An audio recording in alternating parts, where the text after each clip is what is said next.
One of our biggest fears as drivers on the road is getting into a chain collision. Accidents do happen, but there are still steps that you can take to hopefully avoid being involved in one.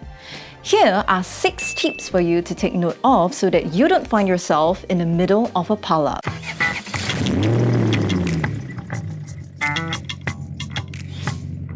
But first, perhaps you're thinking about selling your car. We might just know of the perfect way to do that. Coates helps you sell your car quickly and easily.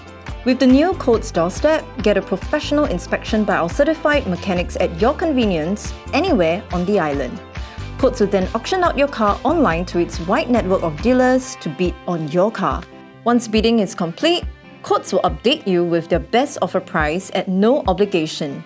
It's that easy. To find out more, visit coates.com.sg, that's QUOTZ.com.sg. Number 1. Look far ahead when driving. This is something that your driving instructor might have reminded you time and again during your practical lessons on the road, and that is to look far ahead when driving. One of the hallmarks of a safe driver is to look far ahead past the vehicle in front of you.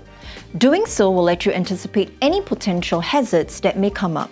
If you see that the 3 cars ahead of you have their brake lights on and are slowing down, it means you should start doing that too.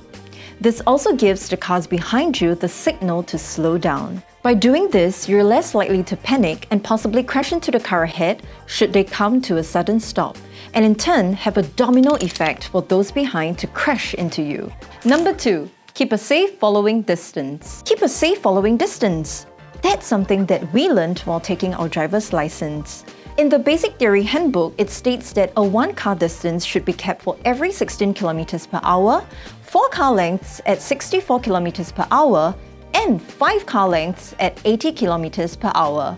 If all that math is too hard to remember, perhaps the 2-second rule might be easier. If the vehicle ahead passes by a stationary object, it should take you 2 seconds to reach the same object. The 2-second rule will work at any speed. With either method, they will give you both the space and time to react to unexpected movements such as emergency braking to avoid an accident. Number 3. Be especially careful when driving in the first lane. The first and rightmost lane on the expressway is meant for overtaking and therefore is the fastest one on the road. If you're practicing proper lane discipline, you shouldn't find yourself on the first lane all the way. With faster cars quickly approaching, you may just end up hogging up the lane and have a bunch of angry drivers on your tail. More importantly, due to its nature as the overtaking lane, unpredictable disruption to traffic on the first lane occurs frequently. A more result of this is when the first lane goes from high speed to almost a complete standstill for no obvious reason. Of course, the worst case scenario is that there's an accident. The fact is, most chain collisions and pile-ups occur on the first lane. Be extra vigilant should you need to use the first lane and move out of the way once you've completed an overtake. Number 4.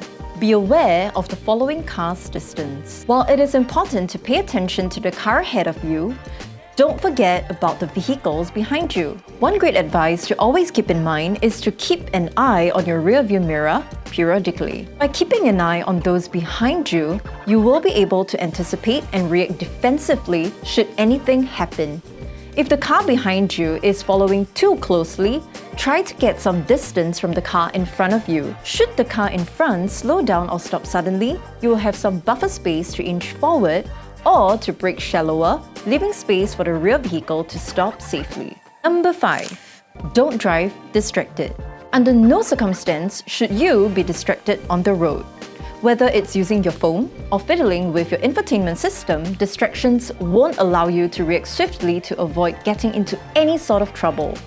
On the expressway especially, everyone is travelling at a fast speed, and if anything were to happen, it would go down in a flash. A distracted driver will not react in time. So, leave all distractions like your phone aside until you come to a complete stop at your destination. Number 6.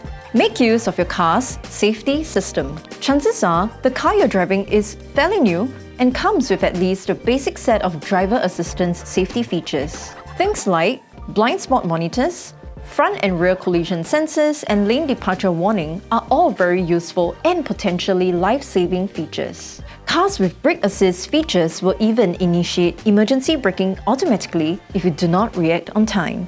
Don't take these safety systems for granted because they are not foolproof. Experienced drivers might switch them off because they get annoyed at the constant light-ups, beeps, and feedback from the car. Inversely, new drivers will leave everything on and overly rely on them without doing the necessary checks when driving, such as checking the mirrors and blind spots. Whichever camp you fall into, leaving these driver assist features on is still recommended. Just double that up by being a cautious and attentive driver. That should keep you safe. Nobody wants to be the cause or a victim of an expressway pileup. Follow these tips we've shared and hopefully you'll never find yourself in such a situation. Let us know in the comments if we've missed out on anything or if you've witnessed or been involved in a chain collision. Subscribe to our YouTube channel for more videos like this and follow us on TikTok to be updated on the latest car happenings in Singapore. That's all from us in this video and we'll see you in the next one. Bye! Number 1. You're still my number 1. Okay, sorry. Number 4. Be careful. Ah! sorry. Okay, let's try again. Let's go, the next.